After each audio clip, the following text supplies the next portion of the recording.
주시는 하나님 말씀을 듣겠습니다. 출애굽기 20장입니다. 출애굽기 20장 13절 한 절만 제가 봉독해 드리겠습니다. 구약 두 번째 성경입니다.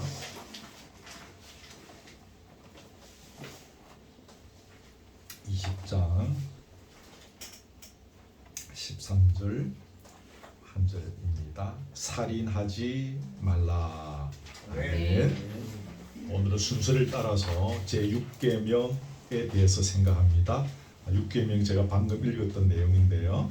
여러분 같이 한번 읽읍시다. 시작. 살인하지 말라. 아멘.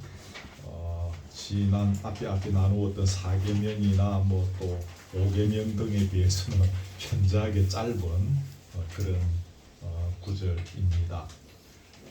저는 어릴 때부터 교회를 다니면서 10계명에 대해서 누누이 배웠고 또 암송도 하고 그렇게 하면서 나와 가장 상관이 없는 계명은 10가지 계명 중에 제6계명이다라고 생각을 했었습니다. 그 이유는 아직까지 한 번도 내가 살인을 저지른 적이 없고 또 두 번째는 앞으로도 내가 살인을 저지를 만한 그런 특별한 인생을 살지 않을 것 같다라는 생각이 들었기 때문입니다. 사람을 죽이는 것은 아주 특별하게 잔인하고 못됐고 포악한 그런 불안당 같은 사람들이 저지르는 것이지 우리 같은 소시민들이 그 사람을 죽이는 그런 죄와는 우리가 어울리지 않는 그런 인생이다라는 생각을 아마 여러분들도 하셨을 것이고 지금도 하고 계실 것입니다. 여러분, 제6계명을 통해서 하나님께서 우리에게 요구하시는 것이 무엇이겠습니까? 단지 사람의 육체를 이렇게 죽이지 말라, 해하지 말라라는 그것만 우리가 지키면 되는 건가라는 거죠. 문자적으로 보면 사람의 육체를 해하지 않으면 되는 것으로 이해가 됩니다. 그러나 우리 예수님께서는 6계명 속에 숨어있는 깊고 깊은 의미들을 설명해 주셨죠. 그게 여러분 그 마태복음 5장에 보면 이렇게 쭉 나오는 것인데 여러분들 대충 내용들 아시죠? 형제에게 노하는 자마다 심판을 받게 되고 형제에게 라가라고 하는 자는 공회에 잡혀가게 되고 형제에게 미련한 놈이라고 하는 자는 지옥불에 들어가게 될 것이다. 이제 그렇게 이야기합니다. 여기 심판이라는 말은 당시 유대인들이 사는 지방에는 그 지방마다 7명의 장로들로 구성된 재판소가 있습니다. 그 재판소에 끌려가서 재판을 받는다 그 말입니다. 물론 형제에게 노했다고 해서 다 그 재판소에 끌려가서 7명의 장로들에게 재판을 받는 것은 아니지만 여러분 한번 생각해 보십시오. 7명의 장로들 앞에서 그 앞에 가서 사람들 앞에 딱 이렇게 서서 재판을 받는 것이 그게 보통 남사스러운 일이 아니지 않습니까? 그죠? 그 시대는 굉장히 중요한 일인데 거기 끌려가서 재판을 받아야 할 만큼 그것이 큰 죄다라는 거죠. 실제로 잡혀가지는 않았지만 그 다음에 여기 공회라는 것이 있는데 공회는 여러분이 아시죠? 사내들인 공회를 이야기합니다. 이건 회당에서 재판받는 것하고는 규모가 한 차원 더 높은 것입니다. 뭐라고 설명을 할까요? 사내들인 공회에서 신문받고 재판받는 것은 좀 전국적이라고 할 만하죠. 요즘으로 치면 대검찰청에 가서 신문받고 조사받고 대법원에서 재판을 받는 그런 꼴이 되는 것입니다. 라가라 이 말은 라가 이 말이 이제 유대인들이 쓰는 속된 이제 욕설 표현인데 이제 표현하자면 이 뭐라고 할까요? 골빈 놈 그런 뜻입니다. 속이 텅 비니까 먼저 그런 의미의 이제 표현인데 유대인들이 상대방을 아주 경멸하면서 욕할 때 이 단어를 썼다고 하는 거죠. 이렇게 할 때 물론 실제로 공회에 그 사내들인 공회가 얼마나 무슨 때입니까, 그렇죠? 사내들인 공회에 가서 재판을 받아야 할 만큼 형제에게 이런 그 욕설한 대가가 그만큼 대단한 것일 정도로 그 죄가 크다는 것입니다. 그 다음에 여기 지옥불에 들어간다라고 되어 있죠. 지옥불에 들어가는 그 인간에게 주어진 최대의 또 영원히 받아야 할 그런 지고 가야 할 형벌이죠. 형제에게 미련한 놈이라고 한 사람보다 이게 미련한 놈이라고 한 사람이 이벌을 받는데, 이 미련한 놈이라고 한 것은 유대인들에게 식으로 표현하면 라가라고 욕한 것보다 한 단계 좀 높은 욕인 것 같습니다. 이제 그런 이제 욕인데, 물론 이 경우에도 실제 지옥에 들어가는 것은 아니지만 그 죄가 그만큼 큰 죄라는 것입니다. 우리가 만일 인간이 받을 수 있는 최고의 죄가 지옥불에 들어가는 것이 않습니까? 그 미련한 놈이라고 한 죄가 거기에 들어가야 할 만큼 큰 죄다. 이거 누가 말씀하셨죠? 예수님께서 그런 말씀을 하셨습니다.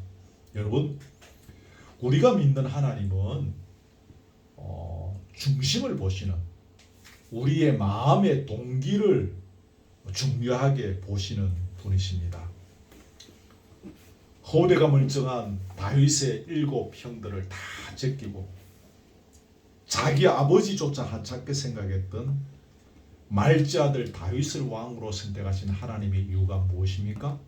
그의 중심을 보셨기 때문입니다.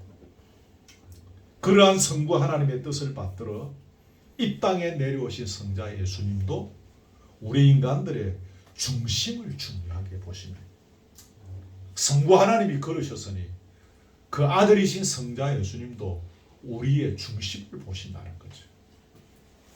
그러기에 문자적으로 사람의 육신을 실제 죽이는 행위는 아니라 할지라도 이웃을 모욕하고 또 멸시하고 이웃에 대하여 불을 품고 화를 내는 행위가 다 살인이다라는 것입니다. 이웃을 모욕하고 멸시하고 경멸하고 또 욕을 퍼붓는 모든 행위가 다 우리 마음에서 나오는 거죠. 그 미워하는 우리 마음이지 않습니까? 저 멸시하는, 내가 너를 멸시한다라고 말 안 해도 그 멸시하고자 하는 그게 어디 있으면 내 마음에 있는 거죠.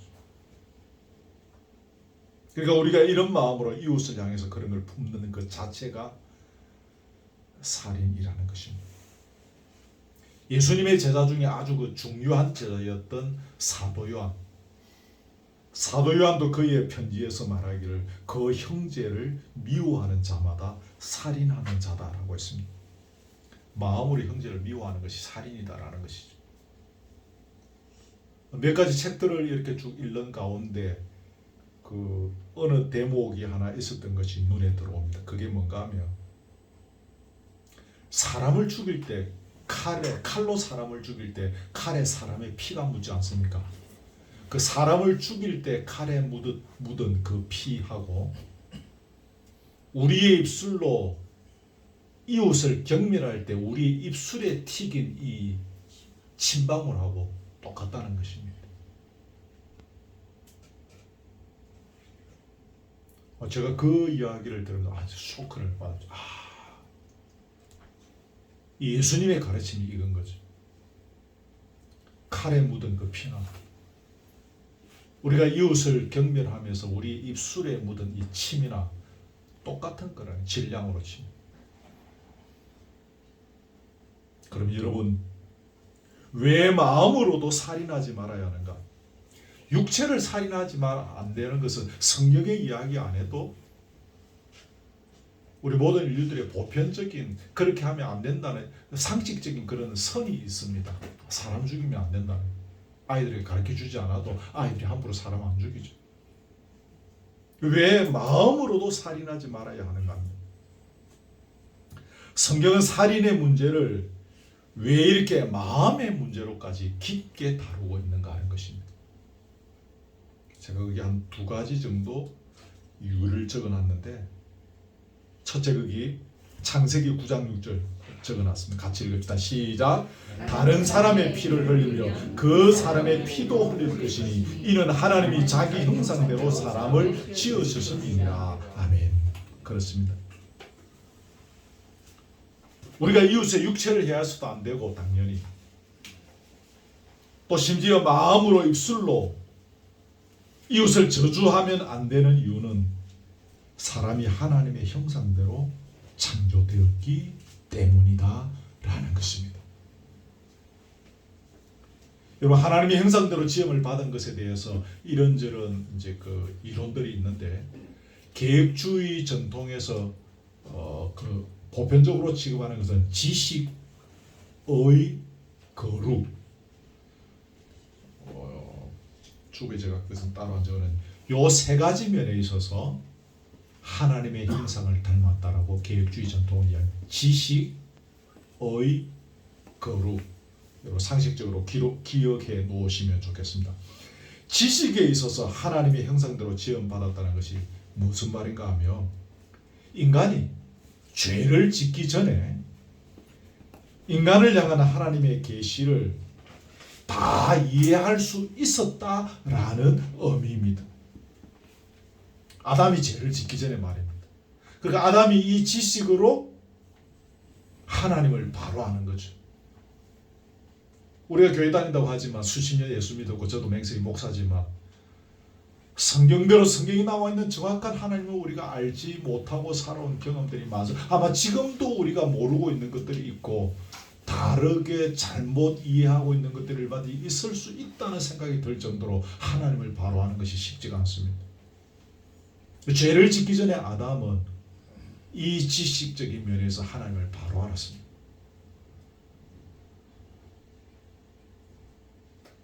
각종 동물들의 본성을 알았습니다. 그래서 거기에 알맞은 이름들을 다 지었습니다.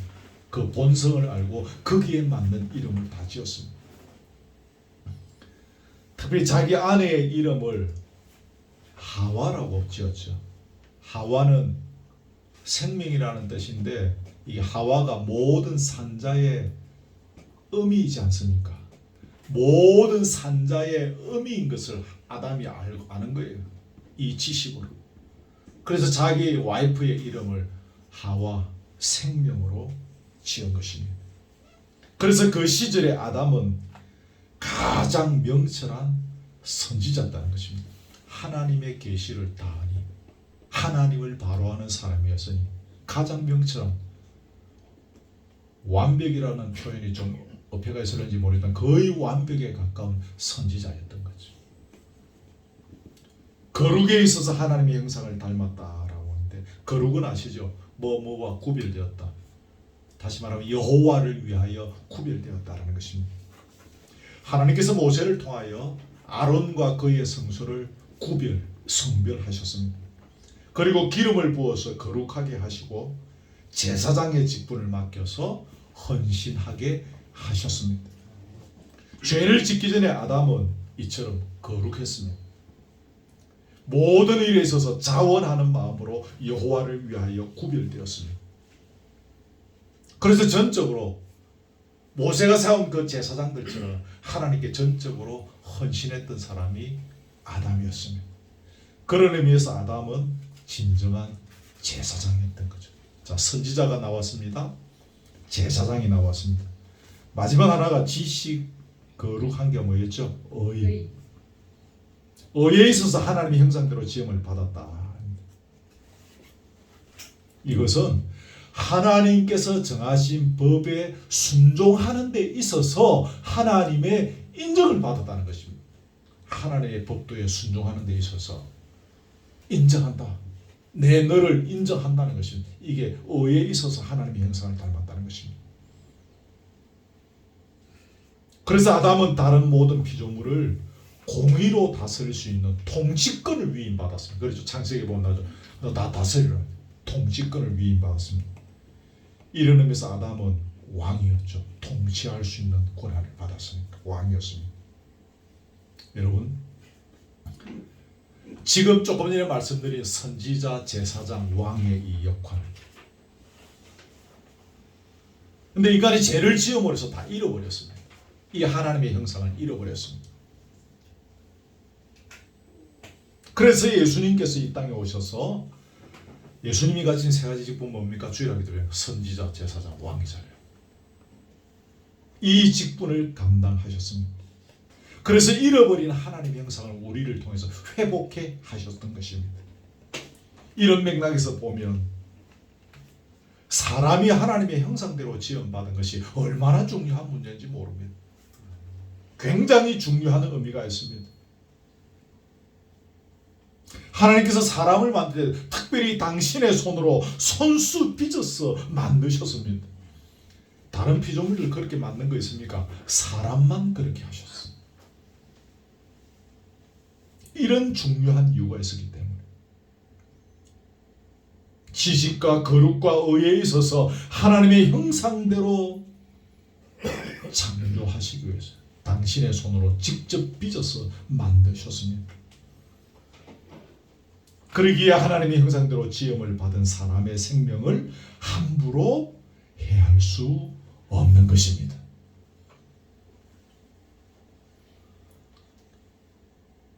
왜 마음으로도 살인해서는 안 되는가? 또 한 가지 이유.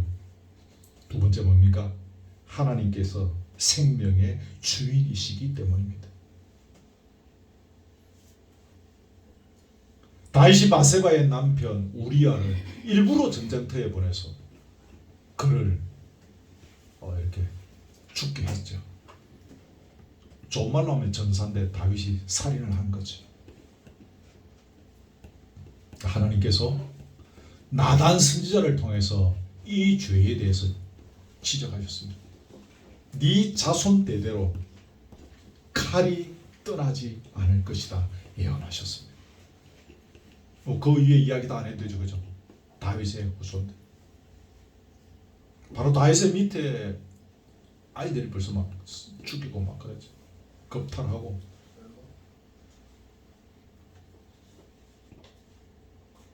아하방이라는 사람 아시죠? 아하방이 나봇의 포도원을 갖고 싶어서 이렇게 막 시샘을 하다가 아하방의 아내였던 이 이세벨이라는 아주 그 나쁜 여인이 있습니다. 이게 이제 머리를 써서 이제 악한 동무들을 동원해서 이제 이렇게 거짓말, 거짓 정인을 서게 하고 나봇을 돌로 쳐 죽입니다. 그 포도원을 뺏어버리죠. 그래서 남편에게 줍니다. 이게 그래 좋나? 뭐 해라. 딱 죽이면 되니까 그렇죠. 근데 여러분, 하나님께서 엘리야 선지자를 통해서 말씀하셨습니다. 나봇이 죽었지 않습니까? 개들이 나봇의 피를 핥은 그곳에서 개들이 네 피 곧 네 몸의 피도 핥으리라. 나봇을 죽인 이세벨 피도 그 자리에서 개가 네 피를 핥게 될 것이다 라는 것이죠. 여러분, 간단한 이 사건들을 통해서 하나님께서는 다윗의 생명도 소중하고 바세바의 남편 우리아의 생명도 소중하고 아하방의 생명이나 나봇의 생명을 똑같이 취급하고 계시는 것입니다. 임금이라고 해서 신하라고 했어요. 백성이라고 해서 그 생명에 차별을 두지 않으셨습니다. 그 사람이 누구라 할지라도 사람의 생명을 죽인 것에 대해서 하나님께서 반드시 그 피를 요구하셨습니다. 다윗이라 할지라도 중심을 보시고 왕으로 택하였지만 그가 살인한 죄에 대해서 하나님은 그냥 넘어가지 않으셔서 그 피를 요구하셨습니다. 왜 그렇습니까? 생명은 임금의 생명이든 신하의 생명이든 백성의 생명이든 다 하나님께서 주인이시기 때문입니다. 아멘. 그러기에 우리가 마음대로 생명을 처분하고 죽이는 것은 생명의 주권자이신 하나님을 대적하는 일이 되는 것입니다. 우리가 입술로 생각으로 마음으로 이웃을 미워하고 저주하고 욕하고 손가락질하는 것은 여러분, 생명의 주권자이신 하나님을 대적하는 것입니다. 그러기에 우리는 이 계명 앞에서 또 우리의 옷깃을 여미게 됩니다. 하나님을 대적하네 이런 거예요. 내가 저 사람 미워서 좀 저주했는데 그게 그 생명의 주관자이신 주권자이신 하나님을 대적하는 일이라는 것입니다. 수년 된 일이라고 하는데 제가 들었습니다. 어떤 사람이 골프 치러 어디 가기 위해서 비행기를 타야 되는데 김포공항으로 급하게 시간에 맞추어서 지금 비행기가 예약되어 있기 때문에 이제 골프 가방을 메고 택시를 탔는데 가다가 택시 운전사가 심장마비가 왔습니다. 이 사람은 비행기를 타고 지금 골프를 치러 가야 되니까 그냥 거기 방치해놓고 내놓고 자기는 다른 교통편을 이용해서 김포공항에서 비행기 타고 골프 치고 왔는데 택시 기사는 죽었습니다. 그리고 나서 말이 많았습니다. 이 사람 살인 아니냐? 사람이 심장마비 걸렸는데 그냥 놔놓고 보고 갔다. 근데 결국 이 사람은 사회적으로는 무죄 판결을 받았다고 합니다. 직접 죽인 것이 아니기 때문에. 그리고 성경적으로 볼 때 이 사람은 살인한 거죠. 사람이 죽어가는데 심장마비가 걸렸죠, 기사가. 그 생명의 주인이신 하나님 앞에서 이제 그 순간을 골프 치러 가기 위해서 비행기 타기 위해서 그 순간을 피해버리고 간 것이죠. 여러분 기억하십시오. 사람의 생명의 주인은 하나님이시다. 제6계명에서 살인하지 말라는 것이 포인트인 것 같지만 제가 공부하고 설교 준비하면서 깨닫게 된 것은 제6계명에서 더욱 강조하는 것은 우리 생명의 주인은 하나님이시다라는 거예요. 우리 생명의 주권자는 하나님이시다. 내 육신의 생명 뭐 찔려서 죽든지 맞아 죽든지 뭐 죽는 육신의 생명뿐만 아니라 우리의 인격적인 생명, 우리의 모든 인격들 주인은 누구라고요? 하나님이시다라는 거죠. 이걸 6계명을 통해서 하나님은 선포하시고자 하시는 것이죠. 오늘 좀 소소한 이야기들은 생략합니다. 낙태를 어떻게 해야 되느냐 이런 이야기들은 제가 하지 않습니다. 그럼 시간이 너무 길어지니까. 다음 단락으로 넘어갑니다. 우리의 자세로 넘어가겠습니다. 두 가지를 보려고 하는데 여러분 살아보니까 어떻습니까? 우리가 살아가다 보면 이웃을 저주하거나 욕하거나 전혀 그럴 이유가 없이 그렇게 살아가기가 힘들죠. 그렇죠? 이런 일을 겪지 않고 세상을 살아가기가 쉽지 않다라고 해야 될지 불가능이라고 해야 될지 우리가 살아보니까 어떻습니까? 그런데 여러분이 이런 일을 만날 때마다 중요한 것 동그라미 1번에서 중요한 그게 있죠. 죽게 맡기는 훈련을 해야 한다는 것입니다. 거기 로마서 12장 19절 중요한 구절입니다. 같이 읽읍시다. 시작. 내 사랑하는 자들아 너희가 친히 원수를 갚지 말고 하나님의 진노하심에 맡기라. 기록되었으되 원수 갚는 것이 내게 있으니 내가 갚으리라. 못 외우시더라도 요 구절은 꼭 기억하십시오. 원수 갚는 것이 우리 손에 있지 않고 누구 손에 있습니까? 주께 주님의 손에 있는 것이죠. 그래서 어떻게 하라? 주께 맡기라. 제가 이 자리에서 설교하면서 신앙의 성숙이라는 단어를 그동안 2년 넘어 있으면서 굉장히 많이 썼을 겁니다. 이런 경우에 신앙의 성숙이다, 이런 경우에 신앙의 성숙이다, 이런 말들을 제가 많이 했죠. 근데 오늘 이 설교의 흐름과 맞추어서 정말 우리 신앙의 성숙이 뭘까? 바로 이 자리까지 가는 것입니다. 내가 절대로 미워하지 아니할 수 없는, 내가 절대로 저주하지 않을 수 없는 그런 상황을 우리가 만날 때 원수를 내가 갚지 않고 주께 맡길 수 있는 자리에 설 수 있는가?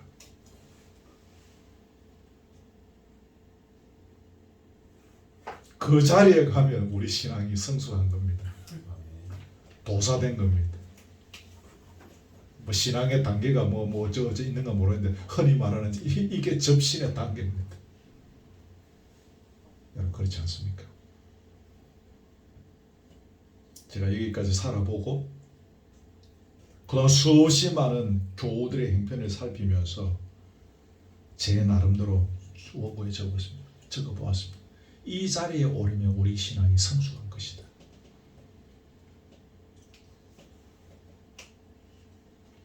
저의 개인적인 체험들이지만 정확한 이유 없이 저를 괴롭히고 힘들게 했던 사람 하나님께서 다 갚아주시더라고요. 저는 그 사람을 위해서 그 사람 때문에 주의 원수를 갚아달라고 시편에 있는 것처럼 문자적으로 기도한 적 한 번도 없습니다. 때가 되면 하나님께서 거기에 맞는 하나님의 정리하심이 다 있습니다. 그런 부분들에 대해서 제가 많은 예를 들 수 있을 정도로 하나님께서 이 로마서 12장 19절의 말씀대로 하십니다.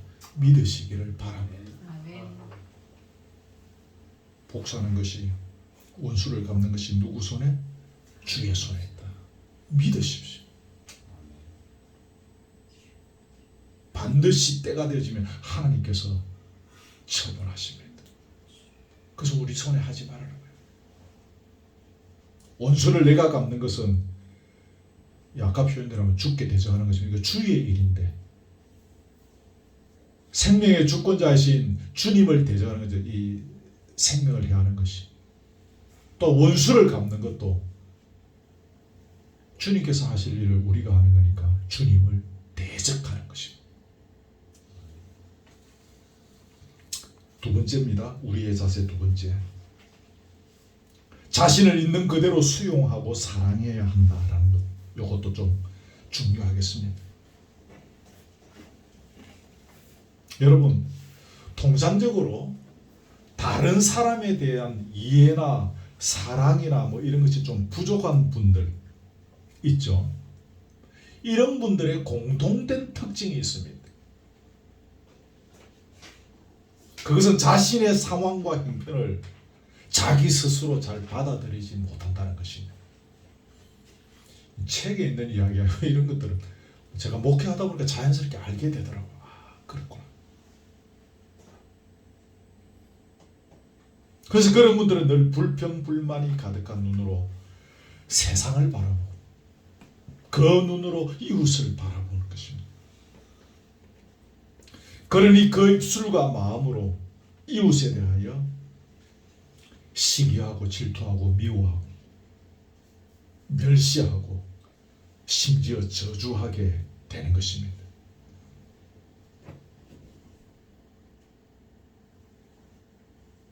교회 출입한 지 꽤 오래된 분들 중에도 여러분 의외로 이런 분들 많습니다. 우리 교우들 말고요. 절대 오해하지 마십시오. 여러분 그 이유가 무엇일까요?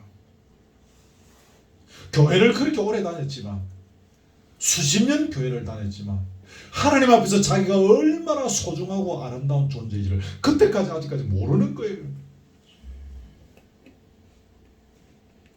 이게 우리 신앙생활에서도 굉장히 아이러니한 부분입니다. 올해 예전에 청년 때니까 군대도 가기 전이니까 굉장히 오래되잖아요. 그때 제가 다니던 교회에서 태종대 주일 오후에 전도하러 가자. 교회가 막 가난해서 전도 용품 이런 거 전도지 이런 거조차 없어가지고 제 숙제는 뭔가 하면 각자 숙제를 해야 되는데 저는 도화지에 하나님은 사랑이시다 이걸 몇 장 크레파스로 그려가지고 써가지고 갖고 오는 거예요. 그걸 갖고 와서 태종대가 이래 들고 쓰가 그래서 하나님은 사랑이시다.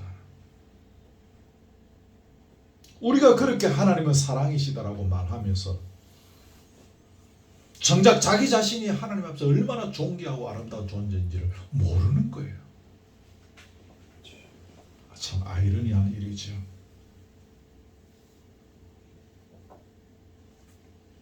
왜 내가 하나님 앞에서 존귀하고 아름다운 존재입니까? 첫째는 아까 말씀드린 하나님의 형상대로 지음받은 존재이기 때문입니다. 그래서 나에게, 이 부족하고 못난 나에게 선지자, 제사장, 왕의 역할을 맡기셨지 않습니까? 이 중요한 역할을 아무에게나 맡기지 않습니다. 그러니 나는, 우리라는 것보다 나는 다른 어떤 피조물보다 보배롭고 존귀한 존재인 것이며,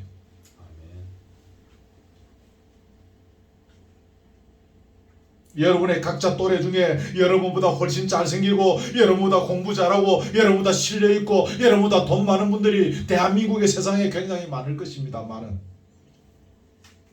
그 어떤 조건과 환경에 있는 사람들보다 선지자, 제사장, 왕이라는 이 고귀한 직분을, 역할을 하나님의 형상대로 지음을 받은 여러분에게 맡기신,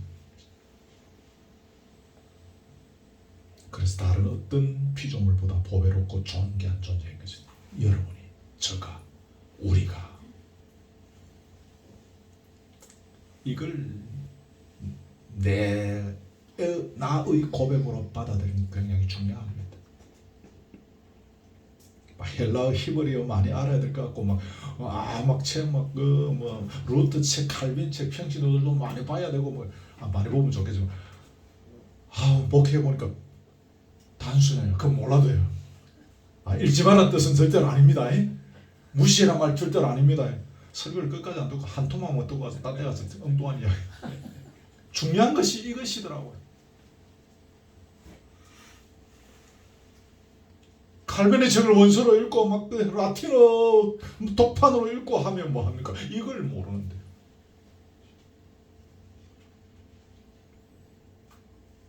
우리가 왜 존귀하고 아름다운 존재입니까? 두 번째, 하나님께서 나의 인생에 철두철미하게 개입하시고 간섭하시고 역사하시면서 나의 인생을 이끌어오고 계시기 때문입니다.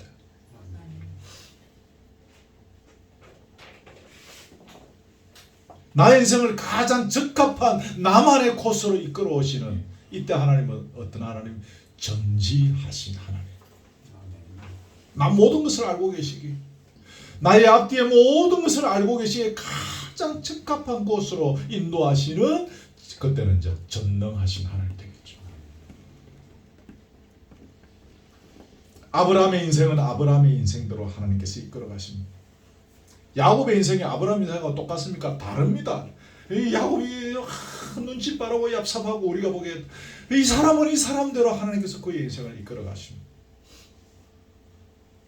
요셉의 인생은 그 요셉의 인생대로, 그렇게 하나님 앞에서 바로 서 있는 코람데오 요셉도 그 희한하게 생모가 죽고 팔려가고 감옥에 가고, 각각이 가장 적합하고 특색 있는 인생길로 인도하셨던 것이죠. 그것처럼 우리의 인생도, 다시 더 정확하게 말하면 나의 인생, 여러분 각자의 인생이다 그 말입니다. 그렇게 인도하고 계십니다. 우리가 생각하기에는 내 인생이 다른 사람 인생보다 좀 복잡하고 힘들고 어렵다라고 생각합니다. 그래서 교인들 만나보면 진짜 내 인생 파란만장합니다. 다들 그래. 여러분, 내 인생이 그렇게 복잡하고 파란만장한 것은 하나님께서 나의 인생을 가장 적합하게 인도하고 계신다는 증거인 줄 믿으시기를 바랍니다. 가장 적합하게 인도하고 계시는. 우리가 존귀하고 아름다운 세 번째 이유 하나만 더 이야기합니다. 하나님 앞에서 우리 중에 누가 더 귀하고 더 천하다고 말할 수가 없습니다. 하나님께서 우리 모두를 동등하게 똑같이 다 사랑하십니다. 내가 아파서 괴로워할 때 하나님의 마음도 아프십니다. 내가 기뻐 웃을 때에 하나님의 마음도 기쁘게 할 양이 없지. 이걸 잊지 마셔야 됩니다. 목사는 교우들을 위해서 늘 기도하는 사람이고, 여러분들은 저에게 기도 부탁을 얼마든지 하셔도 됩니다. 저는 여러분들 부탁받은 대로 기도합니다. 근데 저의 기도가 더 소위 말하는 영빨이 더 제가 기도하면 들어주고 여러분이 기도하면 안 들을까요? 저는 그렇게 생각하지 않습니다. 저는 여러분들을 도와주는 조력자이고 또 함께 기도해주는 동력자이고 목회자이지. 하나님 저도 사랑하시지만 여러분도 사랑하십니다. 아멘. 제가 여러분을 위하여 기도하는 거나 여러분이 여러분 자신을 위해 기도하고 내 기도의 내용은 똑같다라고 치고, 하나님 저 기도나 여러분의 기도나 다 위에서 똑같이 보고 계시고 들으시는 것입니다.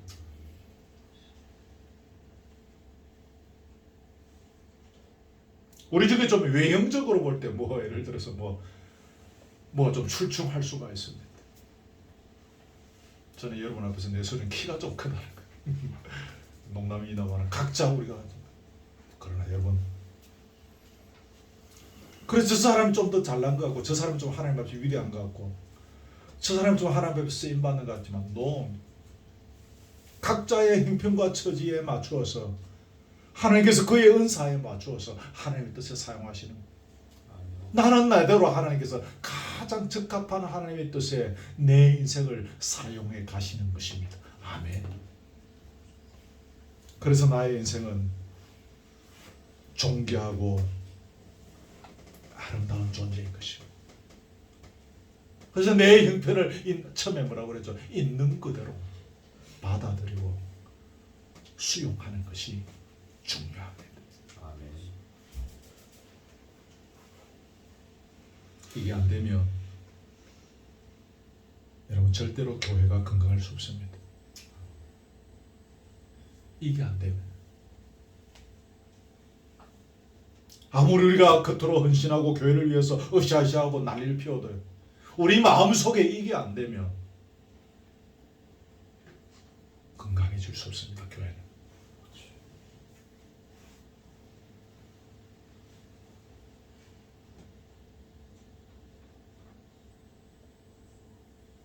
우리의 형편과 여건을 있는 그대로 받아들이고 수용하는 것, 감사함으로 받게 되는 거죠. 그 다음 단어는 기억하십시오. 감사. 아멘. 영혼 깊숙한 곳에서 우러나오는 감사가 넘치게 됩니다. 여러분, 감사가 넘칠 때 자동으로 따라오는 것이 뭡니까? 기쁨입니다. 그리고 평안입니다.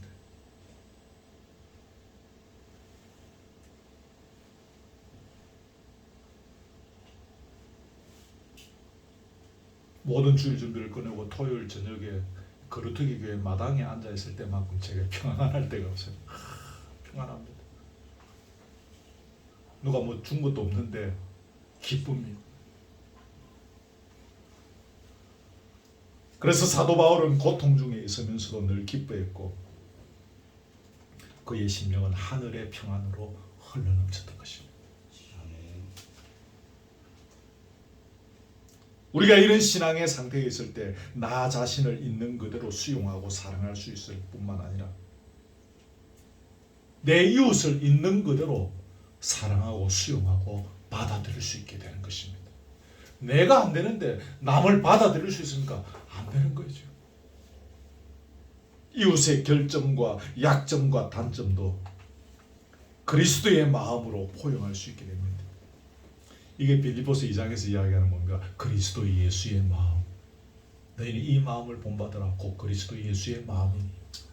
그리스도 예수의 마음. 신앙의 정상 하나 더 이야기 이겁니다. 신앙의 정상. 이 마음을 품는 것이 우리 신앙 정상의 단계입니다.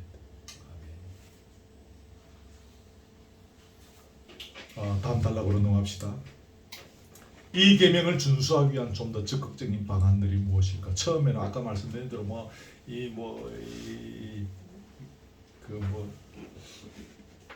뱃속에 있는 태아를 어떻게 하는 거, 전쟁 이런 거 쭉 이야기하려고 했다가 제가 그거는 다 지웠습니다. 뭐 그런 이야기들은 다른 설교자들도 많이 하시는 것 같고 여러분들도 이미 알고 계시는 것 같아서 그런 이야기는 오늘 다 뺐습니다. 좀 더 적극적인 방안들이 뭐 없을까?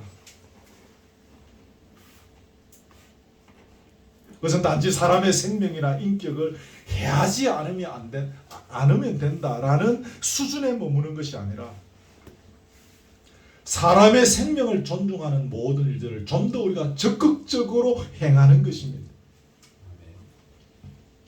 개혁교에서 그렇게 좋아하는 웨스트민스터 교리문답, 하이델베르그 교리문답을 찾아봐도 여기에 대해서 나와 있습니다.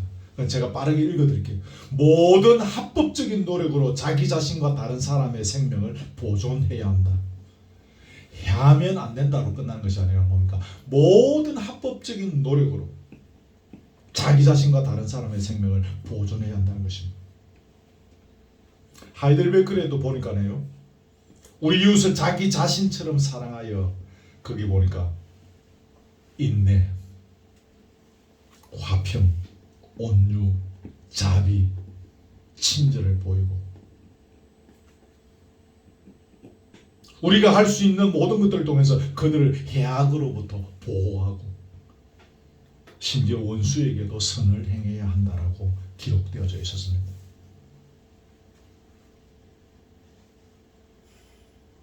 사람의 생명을 존중하는 모든 일들을 더 적극적으로 해야 된다는 의미에서 생각을 해보았는데, 첫 번째 제가 들 수 있는 것은 주부에 적어놨죠. 첫 번째 예배입니다. 예배의 현장은 제6계명이 성취되는 현장입니다, 여러분. 여기서 두 가지 이야기할 수 있습니다. 하나는 마태복음 5장에 보면 예물을 제단에 드리려다가 형제하고 이렇게 불화한 것이, 형제 먼저 화목하고 와서 해결하고 와서 예물 드리라, 예배 드리라는 말씀이 있습니다. 예배의 현장에서 이웃과의 불화를 해결할 것을 강조하고 있는 본문입니다.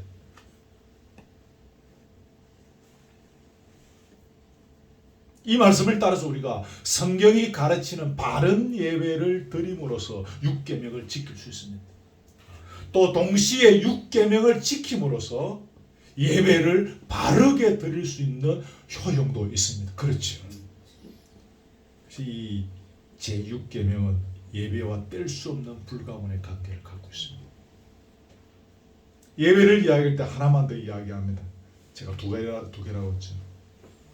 왜 예배가 6계명하고 중요한가 하면 예배가 영혼을 살리는 시간이기 때문에 그렇습니다. 그래서 이 계명과 아주 중요한 관련이 있다는 거죠. 예배에 기본적으로 참석하시는 분들은 구원받은 성도들입니다. 하지만 예배에는 복음에 관심을 가진 사람, 혹은 친구 따라서 저기 뭐 하는지 한번 구경하고 싶어서 온 사람들, 또 일정 기간 교회에 출석하고 복음을 들었지만 아직 정확한 믿음의 자리에 이르지 못한 사람들, 다양한 사람들이 앉아 있을 수 있습니다.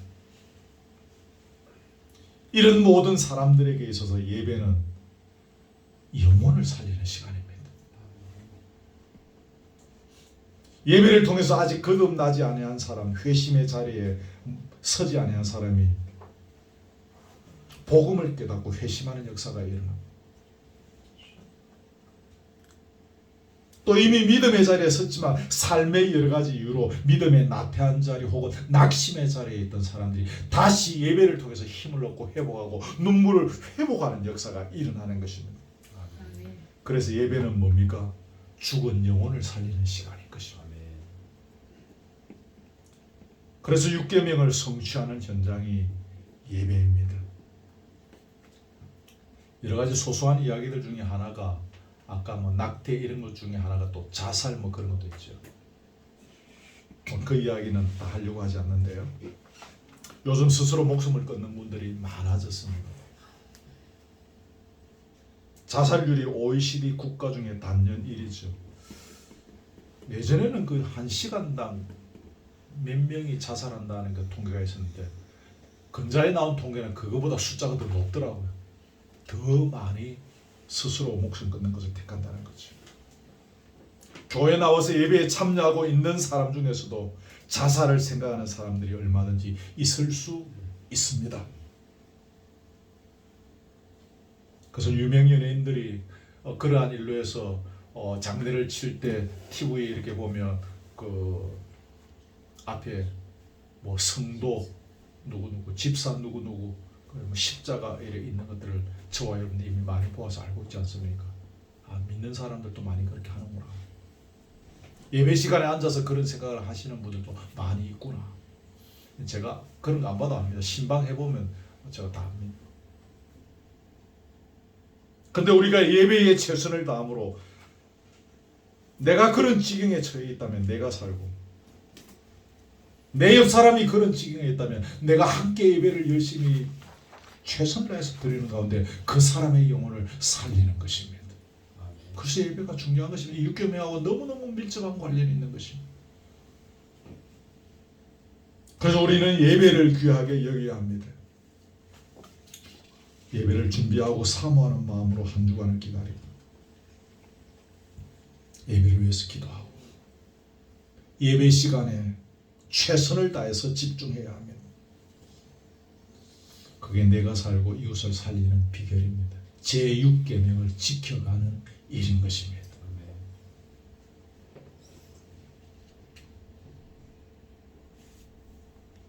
그 다음에 하나가 2번인데 예수의 흔적을 따라가는 것입니다.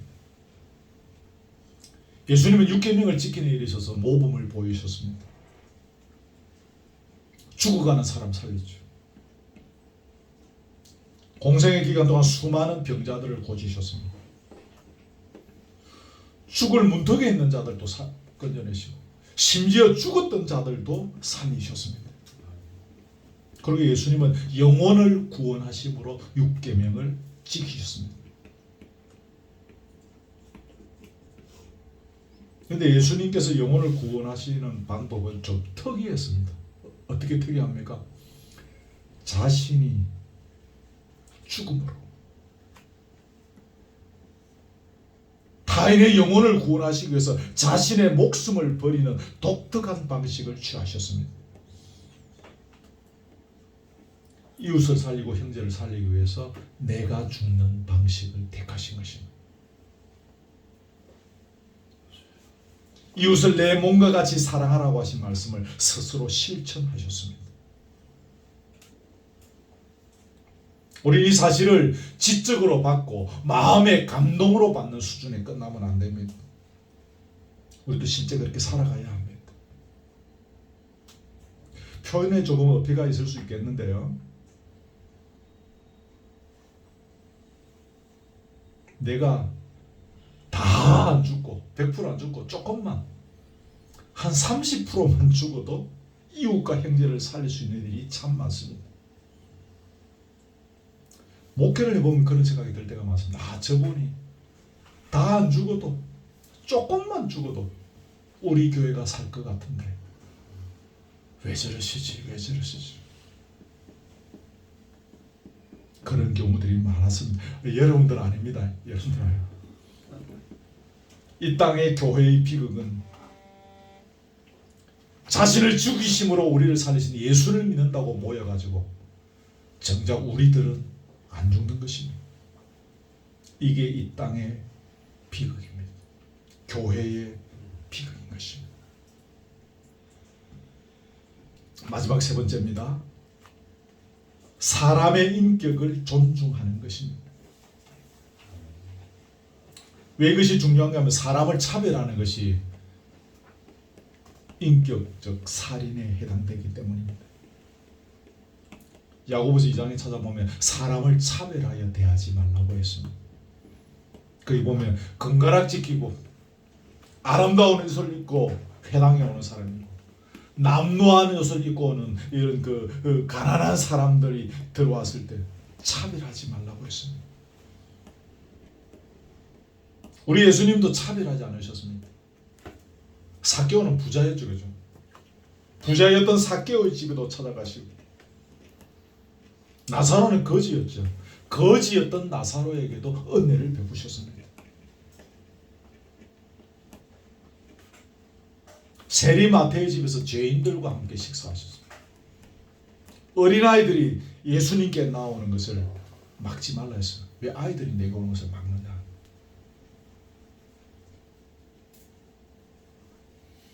요즘 말로 치면 당시에 저들이 아이들 오는 게 별로 돈이 안 되기 때문에 막았던 것 같아요. 좀 맞지 않습니까? 왜 아이들이 내게 오는 것을 그만하냐? 막지 말라는 것이죠. 사람은 하나님의 형상대로 지음을 받은 동등한 존재이기에 한 사람 한 사람의 인격은 다 존중받아야 마땅합니다. 무시당해도 되는 인격을 가진 사람은 아무도 없습니다. 하지만 생활의 현장에 나가보면 무시당하는 사람들이 의외로 많습니다. 이 사회 곳곳이 무시당하고 있는 현장이더라고요. 근데 여러분, 그렇게 사람을 무시하며 사는 사람 중에 상당수는 교회 다니는 사람들이 있더라고요. 참 이것도 이해하기 어려운 일이죠. 사무실 자기 책상 위에 보란듯이 성경책 탁 갖다 놓고 아침마다 출근하며 성경부터 읽는 사람, 정작 주변의 사람들을 도를 넘었을 정도로 무시하는 사람도 있어서 저도 그 사람의 무시를 받고 그랬었습니다. 저분이 과연 교회 다니는 사람이에요? 틈만 있으면 자기 교회 목사님 자랑하고 하면서 사람 무시하는 데는 앞장서는 사람들도 있었습니다. 우리가 밖에 나가서 사람의 인격을 존중만 해주어도 전도가 되겠다라는 생각을 가집니다. 이 설교 때문에 그런지 모르겠는데 어젠가 아ren가 하여튼 오랫도록 몇 달 동안 뭐 그렇게 그 업무적인 걸로 별로 이제 상관이 없어서 연락 안 하던 분인데 전화가 왔었습니다. 저가 기억난다 그랬고, 저가 보고 싶다 그랬고, 저같이 자기에게 해준 사람이 없었다라는 이야기를 했었습니다. 그래서 만나면 꼭 식사 대접하겠다고. 제가 그분에게 돈을 준 것도 없고, 그분이 뭐 출세를 위해서 제가 어떻게 해주려는 것도 없고, 한 가지 있다면 제가 그분을 인격적으로 대해줬던 것 같습니다. 똑같은 인격으로 대해줬습니다. 그것이 수개월이 지났는데 그것이 고마웠던 내가 기억난다는 것입니다. 제6계명은 사람의 인격이 얼마나 소중함을 가르쳐주는 본문임을 우리는 잊지 말아야 합니다. 말씀을 맺습니다. 소소한 이야기들 아까 말씀드린 것처럼 다 뺐습니다. 오늘 한 이야기는 조금 원론적인 측면에서 설교자가 여러분과 나누어야 될 그 중요한 대목들을 몇 가지 정리해서 나누었습니다. 실전은 여러분이 다 적용하시길 바랍니다. 내 삶의 현장에서 이걸 어떻게 할 것인가. 아마 오늘 이 말씀을 들으면서 여러분 각자 여러분 삶의 현장에 부딪히는 현실의 문제들이 지금 머릿속에 팍팍팍 생각날 것입니다. 그게 우리 삶이지 않습니까? 그래서 이게 우리 세상이거든. 이 속에서 오늘의 말씀을 기준으로 해서 내가 어떻게 할 것인가. 참 어렵습니다. 제가 살아보니까 어렵습니다. 목사가 살아보니까 어렵더라고요. 이 계명 앞에서요. 어렵다 그 말입니다. 그래서 어떻게 해야 됩니까? 기도해야 됩니다. 성령의 도우심을 주여 허락하여 주옵소서.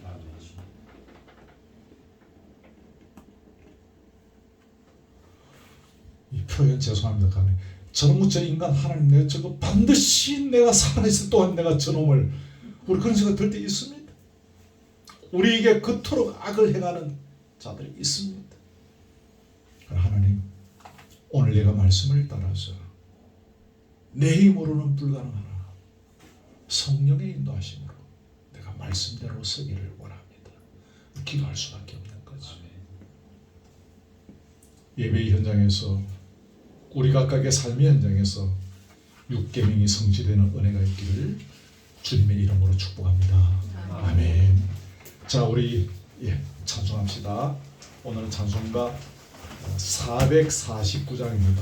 나름대로 제가 신경 써서 고민하면서 찬송가 택했는데 가사를 살피면서 각자 이렇게 말씀을 지음하시면 좋겠습니다. 449장입니다.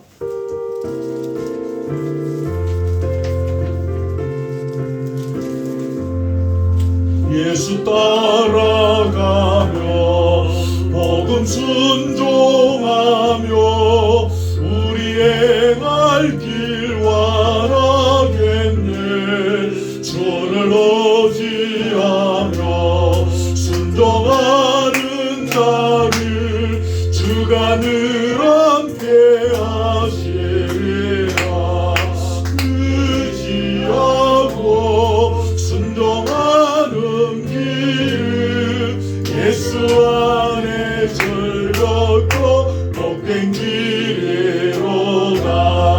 해를 당하거나 우리 고생할 때 주가 위로해 주시겠네. 주를 의지하며 순종하는 자를 주가 위해 주시리라. 의지하고 순종하는 길이 예수 안에 즐겁고 복된 길이로다. 남의 짐을 지고 슬픔 위로하며 주가 상급을 주시겠네. 주를 의지하며 순종하는 자를 항상 복 내려 주시리라. 의지하고 순종하는 길은 예수 안에 즐겁고 복된 길이. 5절입니다. 주를 힘입어 주를 힘입어서 말씀 잘 배우고 주를 모시고 살아가세. 주를 의지하며 항상 순종하며 주가 사랑해 주시리라. 의지하고 순종하는 길은 예수 안에 즐겁고 복된 길이로다. 오늘의 계명대로 순종하는 것이 어려운 일일 수 있습니다. 그러나 오늘 가사의 후렴에 있는 것처럼 의지하고 순종하는 길이 예수 안에 즐겁고 복된 길이 될 줄 믿습니다. 아멘. 말씀 가지고 우리 잠깐만 통성으로 기도합시다. 하나님 감사합니다. 오늘 제 6계명 살인하지 말라는 말씀으로 함께 말씀을 나누었습니다. 다 나눌 수 없었으나 그래도 하나님께서 종에게 허락해 주신 대로 우리가 이제 함께 선포하고 함께 묵상하며 이 말씀을 나누었습니다.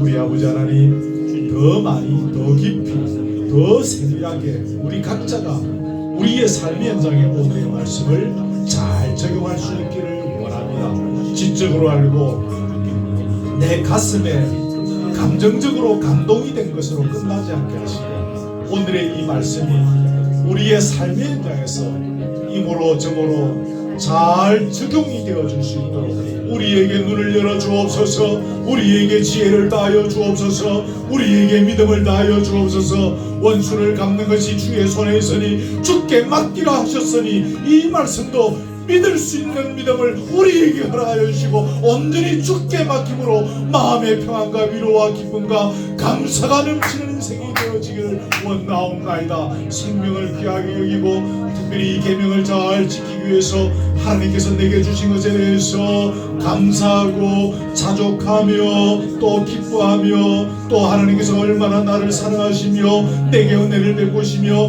나에게 아버지 하나님 간섭하시고 개입하시며 역사하시는지를 보라고 말씀하셨사오니 주여 우리의 눈을 열어주옵소서. 주여 막힌 눈을 뚫어 주옵소서. 보지 못하는 것을 볼 수 있는 눈을 이 시간에 허락하여 주셔서 주께서 나를 얼마나 사랑하시며 주께서 얼마나 눈동자하신 나의 인생을 지키시고 주장하시며 개입하시며 여기까지 인도하시고 또 계속해서 주님 오시는 그날까지 주님을 빼없는 그날까지 나의 인생을 주장해 가실 것을 우리의 믿음으로 볼 수 있는 이 시간이 되게 하여 주시옵소서. 하나님 아버지, 살인하지 말라는 6계명의 말씀을 가지고 오늘 함께 나누었습니다. 다 나누지 못한 것까지 성령 하나님 우리의 심령에 역사해 주셔서 알게 하시고 깨닫게 하시고 보게 하여 주시옵소서. 아멘. 우리의 각자의 삶의 현장에서 오늘의 말씀이 해당이 되지 않는 경우들이 아무도 없는 줄 믿습니다. 각자의 삶 현장에 오늘의 말씀을 붙잡고 지혜롭게 잘 적용해가, 특별히 믿음으로 오늘의 말씀을 적용해가는 가운데 의지하고 순종하는 것이 주 안에서 기쁘고 즐겁고 복된 길임을 경험하고 체험하고 간증하는 현장이 되게 해 주옵소서. 주의 말씀에 순종함으로 복을 받고 주의 말씀 앞에 엎드림으로 말미암아 주의 은혜가 흘러넘치는 현장을 우리의 삶을 통해서 경험하고 체험케 하여 주시옵소서. 아멘. 귀한 예물을 주님 앞에 드립니다. 이 예물 받으시고 하나님의 장부에 기록하여 주시옵소서. 우리 교우들 기억하여 주시고 주일마다 나누고 있는 이 10계명의 말씀들을 통하여 허투루 듣지 않게 하시며 각자가 소중하게 이 말씀 붙잡고 또 이 말씀 따라서 각자의 삶의 현장에 믿음으로 잘 적용해 나가는 가운데 귀한 승리를 경험할 수 있도록 역사해 주옵소서. 오후의 교제의 자리에 함께 하시고 먹고 마시는 기쁨이 흘러넘치는 가운데 성령이 주시는 은혜와 평강이 넘치는 교제의 자리 되게 하옵소서. 우리 송천 집사님, 구영경 집사님 어제 아들의 결혼식을 치르고 또 이렇게 여러 은혜 가운데 하루를 보내게 해주시니 고맙습니다. 그 아들의 가정도 기억하시고 주위에 한량없는 은혜가 있게 하여 주옵시며 믿음의 아버지 어머님이 돼서 그들의 삶이 얼마나 복된 것인지를 경험할 수 있는 세월 동일하게 같이 믿음의 길을 함께 걸어가는 복된 아들 또 자부 될 수 있도록 역사해 주시고 그 가정의 앞날도 주께서 선하게 젊은 날의 아이들 인생을 주장하여 주시옵소서. 늘 셋째 주일마다 함께 참여하는 우리 사랑 우리 또 교우 이문석 집사님, 조혜정 권사님 기억하시고 이들에게도 한량없는 위로와 은혜와 복으로 역사하여 주옵시며 더욱 믿음의 정상을 향하여 꿋꿋이 걸어가는 귀한 성도들 되게 하시고 이들을 통하여 진정한 전도의 문이 활짝 열리며 하나님의 꿈이 이루어지는 역사가 있게 주옵소서. 귀한 어린 선물 주여사오니 육이 건강하게 잘 자라게 하시고 영이 부유한 아이로 잘 살아갈 수 있도록 그 아이의 앞날을 주의 손에 지켜 주시옵소서. 예수 그리스도의 은혜와 하나님의 사랑과 성령의 교통하심이 오늘 주신 말씀 붙잡고 더욱 주님 앞에서 우리의 생명의 주권자 되시는 주님을 인정하는 삶을 살아가기를 원하는 사랑 우리 교우들 머리 위에 지금부터 영원토록 함께 있을지어다. 아멘.